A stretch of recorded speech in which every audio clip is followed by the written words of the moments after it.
मित्रों नमस्कार। जय मां भारती, भारत माता की जय। कैसे हैं आप सब? मित्रों, मैं एक सवाल आप सबसे करना चाहता हूं। ये सवाल जो मेरे मन में भी हमेशा उठता रहता है कि क्या 15 अगस्त 1947 में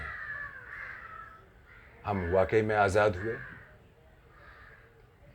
या वो सिर्फ एक सत्ता का हस्तांतरण था, ट्रांसफर ऑफ पावर था, कुछ लोगों, अंग्रेजों का कुछ लोगों के हाथों में पावर ट्रांसफर करना, बस ये था। 14 अगस्त 1947 की रात हमारे पहले प्रधानमंत्री पंडित जवाहरलाल नेहरू ने कहा कि this is our tryst with destiny, India tryst with destiny. और उसके बाद के 40-50 साल तक हमारे देश में एक पार्टी का शासन रहा लगातार। और वो पार्टी कौन सी है आप सब जानते हैं, कांग्रेस पार्टी। और आज़ादी के बाद एक युग की शुरुआत हुई, नेहरू युग। आप ये सोच रहे होंगे कि मैं ये क्यों पूछ रहा हूँ, ऐसी बातें क्यों कर रहा हूँ। पर मित्रों, जरा अगर आप देखें हमारे इस रीसेंट हिस्ट्री को, तो आप देखेंगे कि 1947 से अगले 40-50 सालों तक जो व्यवस्था थी, जो गवर्नेंस था, वो वैसा ही चलता रहा जैसे अंग्रेज छोड़ कर गए थे। अंग्रेज़ों के बनाए हुए रूल्स, उनके धाराएं, उनके नियम कानून वैसे ही चलते रहे।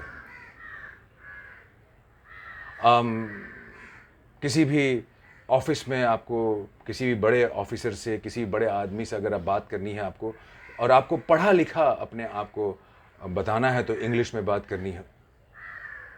अगर आप हिंदी में बात करते हैं तो आप कम पढ़े लिखे होते हैं।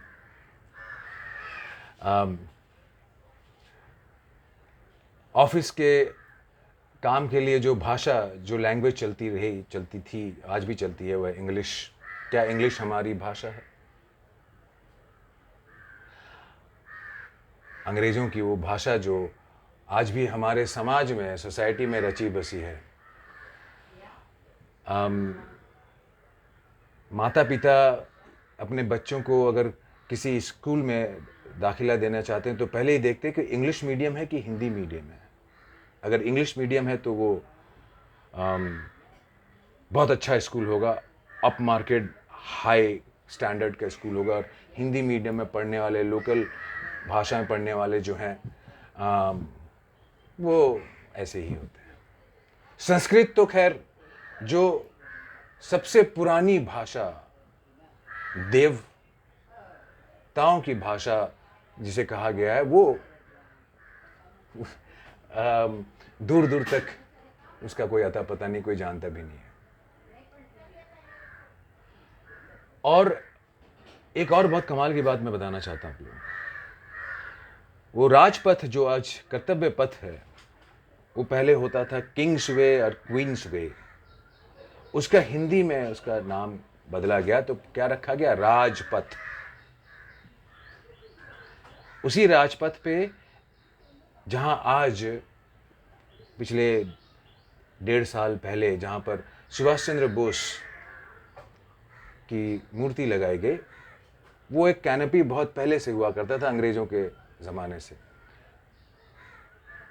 और उस कैनपी के अंदर 1967, 1968 तक किंग जॉर्ज द फिफ्थ की मूर्ति हुआ करती थी। 64 तक तो किसी की हिम्मत भी नहीं पड़ी कि उस मूर्ति के बारे में सोचे भी कि उसको हटाया जाए। आप समझ सकते हैं मैं ये क्यों कह रहा हूं, क्योंकि 1947 से लेकर 64 तक तो हम नेहरू युग में थे। हमारे देश में एक ही प्रधानमंत्री, उस वक्त हमारे देश के पहले प्रधानमंत्री ही थे जो 64 तक रहे। और किसी की मजाल कि किंग जॉर्ज द फिफ्थ की मूर्ति वहां से हटा दी जाए। मित्रों, ये एक ऐसा सब्जेक्ट है जो 3-4 मिनट में मैं बोल दूं और ख़त्म हो जाए, ऐसा नहीं है। इसलिए इस पे मैं बहुत विस्तार से बात करना चाहता हूं। जो मैंने समझा, अपने इस जीवन में देखा, जो अंग्रेज़ों के जाने के बाद का हिंदुस्तान और जब हम पैदा हुए और उसके बाद का जो माहौल हमने देखा, देश में जिस तरह का शासन चला, हमारे धरोहरों को, हमारे पुरातन धरोहरों को जिस तरह से दरकिनार किया गया और एक foreign culture, foreign language, foreign style और जो भी आप कह लें, वो चीज़ें हिंदुस्तान में बढ़ती चली गई। क्या है इसका कारण? कभी आपने सोचने की कोशिश की? ज़रा सोचें आप, और मैं आपको अगले एपिसोड में इसके आगे विस्तार से बताऊंगा। और दोस्तों, अगर अब तक आपने मेरे चैनल को सब्सक्राइब नहीं किया है, प्रभात टॉकी को सब्सक्राइब नहीं किया, तो कृपया उसे सब्सक्राइब कर लें।